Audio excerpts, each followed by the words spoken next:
Fala pessoal, professor Maurício aqui novamente. Vamos gravar mais um vídeo sobre diagrama de esforços internos solicitantes, tá? E na aula de hoje a gente vai fazer um exercício com um carregamento distribuído linear, só que o carregamento tem a forma de um trapézio, tá? Normalmente o pessoal tem alguma dificuldade com esse tipo de carregamento, mas a gente vai ver que não é tão complicado assim, tá bom? Então vamos aqui ao exercício. Então temos aqui a nossa viga biapoiada, né? Temos aqui um primeiro trecho sem nenhum carregamento, tá?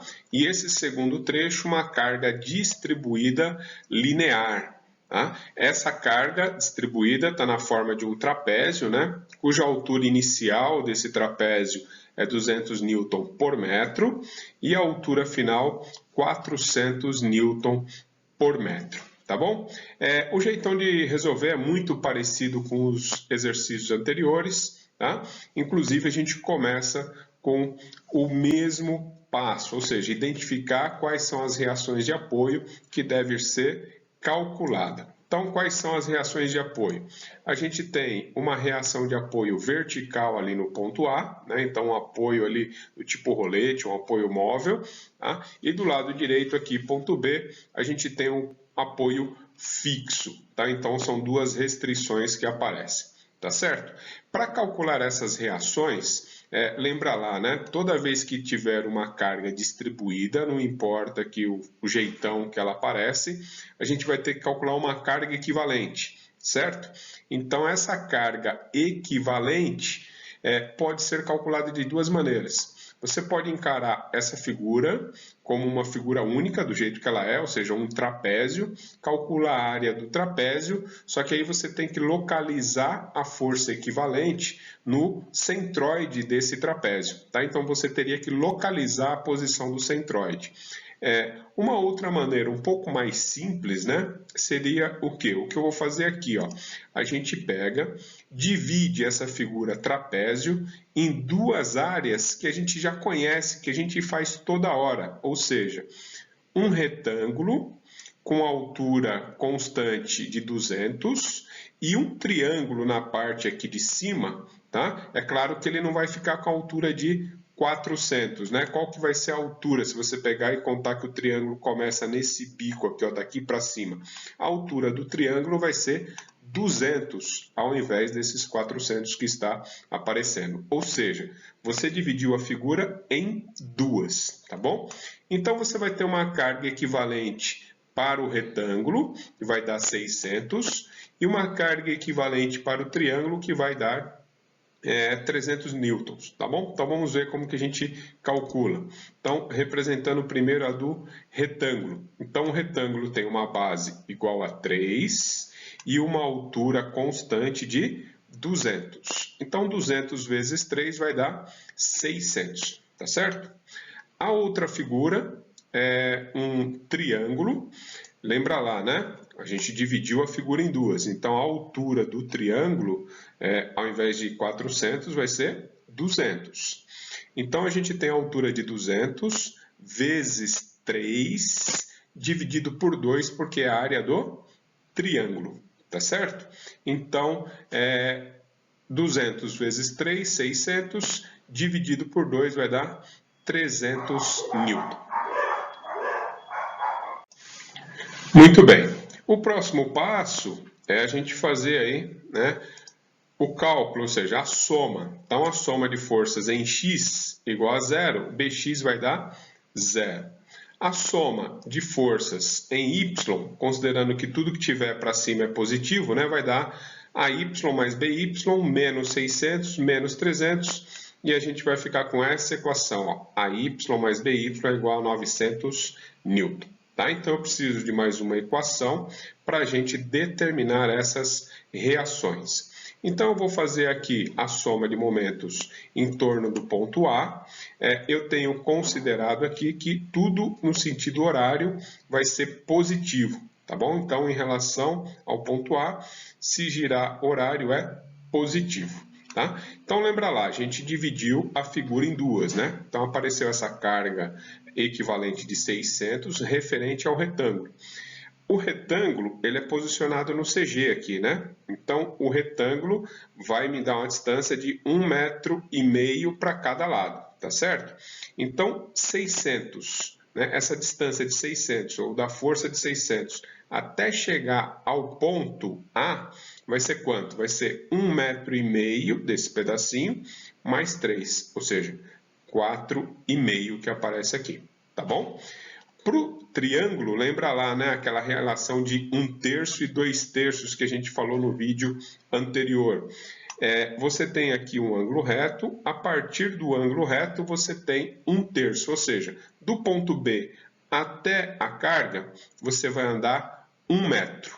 Da carga até o finalzinho aqui dessa figura, né, desse trapézio como um todo, você vai ter 2 metros, tá? Então é 1/3 por um lado e 2/3 para o outro. Sendo assim, você tem 300 vezes a distância até o ponto A, que vai ser 3 mais um pedaço aqui de 2 metros, né? Então, totalizando 5 metros, tá certo? E por fim, tem o BY, que vai girar anti-horário, PY vezes 6. Resolve essa continha aí, e aí você vai ter que o BY vale 700 newton e o AY vale 200 newtons.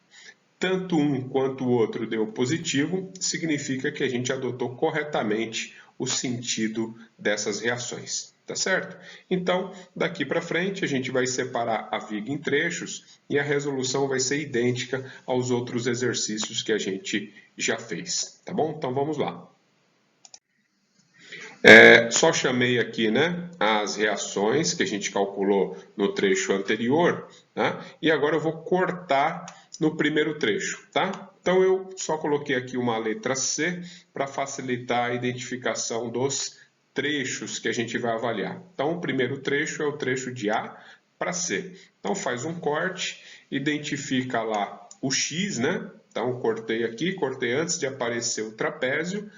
O trecho que eu vou avaliar vai de 0 até 3 metros. Legal. Vou chamar aquelas equações que relacionam carga distribuída, cortante e momento fletor, né, que a gente tem aplicado.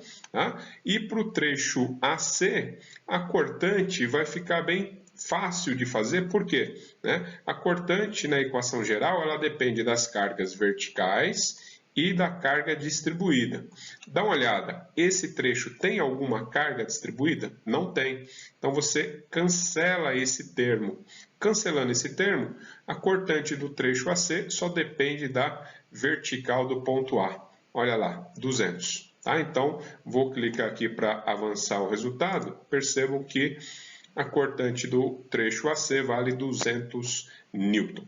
Tá bom? Ele é positivo, e por que é positivo? Em relação ao corte, se a cortante girar horário, é positivo, que é o nosso caso aqui, tá certo? Vamos ao cálculo do momento fletor. O momento fletor vai ficar igual a 200x. Por quê? Vem aqui na equação, né? MA, qualquer momento A, ou qualquer momento aplicado no ponto A. Vê se tem algum momento aqui, ó. Não tem nada. Então, o momento é 0 essa parcela, tá bom? Então, o momento só depende da integral da cortante. Como a cortante deu 200, o momento vai ficar 200 vezes x. Substitui o intervalo, x no ponto A igual a 0, o momento é 0, e x no ponto C igual a 3 metros, o momento vai dar 600 Nm. Tá bom? Então está feito aí o trecho de A para C. Vamos para o próximo, mas sempre relembrando, né? Eu vou continuar a análise da esquerda para a direita, e quando eu faço isso, esse trecho que está ficando para trás manda informação para o próximo trecho, né? O que ele manda de informação? Cortante no ponto C, que é 200, né? Na verdade é constante do ponto A até o ponto C, e manda para o outro trecho também o momento C, que vale 600 Nm. Tá? Então esses valores vão para lá. Então não esqueçam de resgatá-los, tá certo? Então, tá aqui, ó, já vou indicar diretamente esse próximo corte. Então, o corte avalia o trecho de C para B. O tamanho do trecho também vai de 0 até 3 metros, tá bom? Então, cortou aqui. E aí a gente vai escrever as equações que relacionam novamente aí carga distribuída, cortante e momento fletor, tá? Vamos escrever aqui, ó, conforme no exercício anterior, a equação da reta, ou a equação que descreve a reta que aparece aqui, tá bom? Então, a equação da carga distribuída que eu vou usar vai ficar 200 mais 200 vezes x sobre 3. Como que eu cheguei nessa equação, né? Então, primeiro, o 200 aqui, ó, é a altura inicial, tá? A altura inicial do trapézio. Aí esse trapézio tem uma reta crescente, então eu vou acrescentar mais uma parcela. Então essa parcela que eu estou acrescentando, tá? Esse coeficiente igual a 200, na verdade é 400 menos 200, que também deu 200. Tá bom? Então, eu fiz 400 menos 200, multipliquei por x dividido por 3. O 3 é o tamanho do comprimento do trecho. Tá? Então, essa equação deve descrever essa reta aqui. Então, você pode fazer um teste substituindo os valores de x nesse x que aparece aqui, ó. Se o x for 0, o que vai acontecer? Essa parcela desaparece, a altura da figura, né, do trapézio é 200, tá bom? Se o x for 3, o que acontece? 3 dividido por 3 dá 1, vai dar 200, mais 200 vai chegar nos 400 que a gente tem aqui, tá bom? Então, o importante é você achar a equação que descreve essa reta crescente que aparece no trapézio, certo? Agora, então, o que a gente vai ter para a cortante? Eu tenho a cortante C, que depende daquela cortante do trecho anterior, que eu comentei, né? Então, um valor de 200 lá do trecho anterior, mais alguma carga vertical que aparecer no ponto C. Apesar de ter a carga distribuída aqui, ó, eu tenho que analisar se tem carga vertical, tá? Então, apesar de ter carga distribuída, não tem nenhuma carga vertical. Sendo assim, a cortante C, ou seja, esse valor que aparece aqui, ó, de 200, é simplesmente o valor do trecho anterior, tá bom? Não precisei agregar nada aqui no ponto C. Beleza. A outra parte da equação. Essa outra parte é a integral da carga distribuída, tá bom? Só não pode esquecer, ó, que tem esse valor negativo aqui, né? Esse menos, é porque a carga distribuída está apontada para baixo.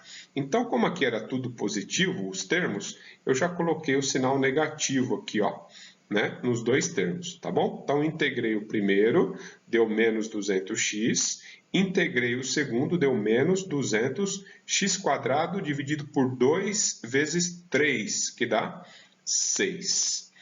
Agora, tendo essa equação, eu simplesmente substituo os intervalos. Então, o intervalo aqui é x igual a 0 no ponto C, a cortante vai dar 200. O x igual a 3 metros no ponto B, essa cortante B vai dar menos 700. Dá uma olhada nesse valor aqui de 700 e olha o que você tem no ponto B, uma reação igual a 700. Tá? Então, mais uma vez aqui, ressaltando para vocês, se não desse 700, teria alguma coisa errada, tá bom? Só um detalhezinho aqui, tá vendo que a cortante depende de x, nesse caso x², tá bom? E um dos extremos deu positivo, o outro extremo deu negativo. Significa que a cortante cruza o eixo x. Em qual distância ela cruza o eixo x? Tá? Então, eu tenho que calcular. Como que eu calculo? É você igualar a cortante aqui a 0 e resolver essa equação aqui no caso do segundo grau. tá bom? Ao resolver, vai dar dois valores de x, né? Um vai dar negativo, então não tem a nossa distância negativa, né? E a outra distância vai dar positiva, no caso deu aqui 0,873, tá? Esse 0,873 metros é a partir da referência que eu estou tomando, né? Nesse trecho. Então, a nossa referência é o ponto C. O x começou zero no ponto C. Se eu andar 0,873 metros, eu encontro a cortante igual a zero. E nesse ponto onde a cortante é zero, eu vou ter o quê? Eu vou ter um momento máximo, tá bom? Então, deixa esse valor de x aí quietinho, que a gente já vai utilizá-lo. Vamos calcular aí o momento fletor. Então, vamos aqui, ó. Equação do momento fletor. Deu tudo isso aqui, ó. Então, como que eu cheguei nesse valor? Então, eu peguei, primeiro, o momento C. O que é o momento C? É o momento do trecho anterior, mais um momento C que possivelmente pode aparecer aqui, ó. Não tem nenhum momento aplicado no ponto C. Então, o valor de momento que aparece aqui é o valor de momento que a gente calculou lá no trecho anterior. Tá bom? Então, dá uma olhada aí no resultado anterior. Esse momento é o momento C resgatado do trecho anterior. Tá bom? Toda essa parcela que aparece aqui na sequência é a integral da cortante. Tá bom? Então, a integral da cortante é isso aqui, né? A de baixo aqui, ó. Então, essa é a integral dessa equação que nos interessa. Então, se você integrar 200, vai dar 200x. Então, aparece aqui, ó, 200x. Se você integrar menos 200x, vai aparecer menos 200x ao quadrado dividido por 2, tá bom? E, por fim, a última parcela, menos 200x quadrado sobre 6, ao integrar vai dar menos 200x ao cubo dividido por 3 vezes 6, que vai dar 18, tá certo? Então agora, novamente, substitui o intervalo para achar os pontos que interessam aí, né, de momento, ou seja, o x no ponto C igual a zero, vai dar 600 Nm, o x no ponto B igual a 3 metros, o momento vai dar zero. Já chamei a atenção várias vezes disso, né? Dá uma olhada no ponto B. Tem algum momento aplicado? Não. Então, esse momento tem que ser zero mesmo. Tá certo? E, por fim, lembra o x que a gente calculou aqui, ó? Eu vou fazer mais uma conta para o momento fletor usando esse x, né? É o famoso momento máximo desse trecho. Deu 691 newton vezes metro. Tá bom? Então, a gente calculou todos os valores necessários e aí na próxima tela eu mostro o diagrama de cortante e de momento fletor para essa viga que a gente está estudando. Tá bom? Vamos lá. Então, olha aqui, ó, né? A gente tem todas as informações, deixei aqui as reações que a gente calculou lá na primeira tela, tá bom? E eu tenho aqui, ó, no primeiro trecho, a cortante foi constante, com valor de 200, tá? E aqui nesse trecho, ela está bem sutil, pessoal, mas toda vez que a carga é linear, a cortante dá uma equação do segundo grau, tá bom? Então, é uma equação de segundo grau, com concavidade para baixo, tá bom? Então, a concavidade está para baixo e ela vem de 200 até 700 aqui, ó, menos 700. No meio do caminho, ela cruza o eixo X e a gente tinha determinado já essa distância, que é 0,873 metros, tá bom? Então, tá aí o nosso diagrama de cortante.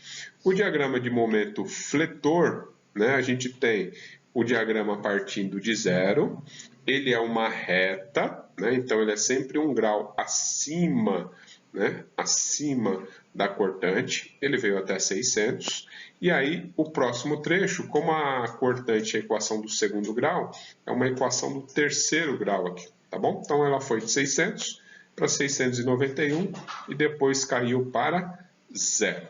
tá certo? Então esse é o nosso diagrama com um carregamento aí trapezoidal, né? Normalmente o pessoal tem alguma dificuldade, mas vocês viram, né? Não é tão complicado de trabalhar com esse carregamento, desde que a gente use, né, essas relações entre carga distribuída, cortante e momento fletor, né? As conhecidas relações fundamentais, tá certo? Então a gente encerra por aqui e aí até a próxima aula aí. Até mais.